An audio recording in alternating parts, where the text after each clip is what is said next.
કૃષ્ણ, મારી વાત જેને સમજાતી નથી એ ગમે તે હોય ગુજરાતી નથી. ખલેલ સાહેબના આ શબ્દો ગુજરાતી ભાષાની મુઠ્ઠી ઊંચાઈ બનાવે છે.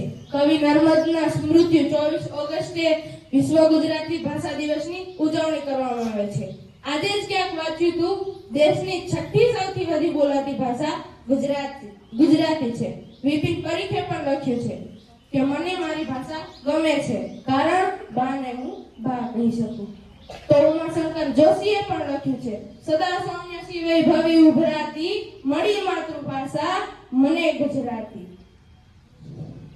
વિનોદ જોશીએ પણ લખ્યું છે કે એ જ વાતે ગજગજ ફૂલે છાતી, એ જ વાતે ગજગજ ફૂલે છાતી, હું ને મારી ભાષા બંને ગુજરાતી.